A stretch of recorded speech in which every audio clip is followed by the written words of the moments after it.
Hello, and welcome back to Dr. Karen's Math Hacks. A couple weeks ago, we used a hack that used fractions to make things easier.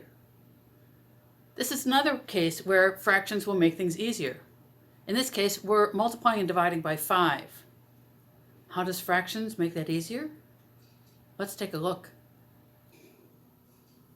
The secret of multiplying or dividing anything by 5 is to realize that 5 equals 10 halves. That's the fraction I mentioned earlier. If we know this, then any number times 5 is that number times 10 halves, which is the number divided by 2 times 10.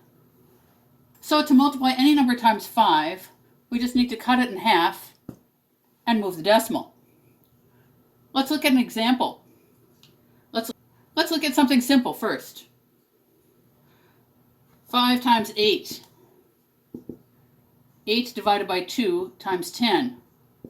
That gives us 4 times 10 is 40. All right, we know that's true.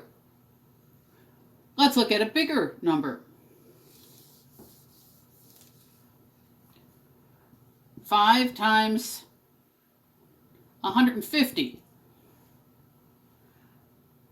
We cut this 150 in half and we get 75. 75 times 10 is 750. Now let's look at a ridiculously large number. 5 times 3, 8, 7, 4, 5, 9, 2. All right, we cut this in half.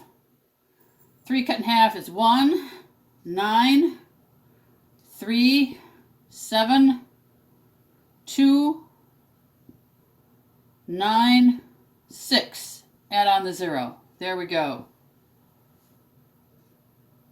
If you're not sure how I got from here to here, look at my lesson on cutting numbers in half.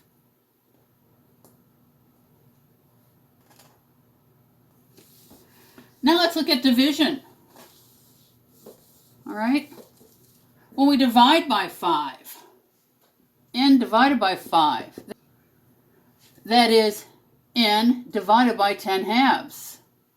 All right, when we're dividing by a fraction, we invert and multiply.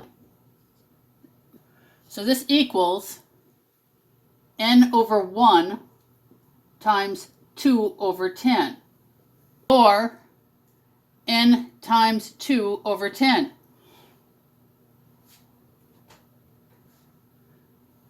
So let's look at that one. Let's take a number that we know, 100. 100 divided by 5. So this gives us 100 times 2 divided by 10. Cancel a 0 and we have 20. We know that to be true. Now, once again, let's look at a ridiculously large number. 459, 372 divided by 5. All right, we double it. 2 doubled is 4. 7 doubled is 14. 3 doubled is 6, 7. 18. 5, 10, 11. And 9. And we move the decimal. There's our answer.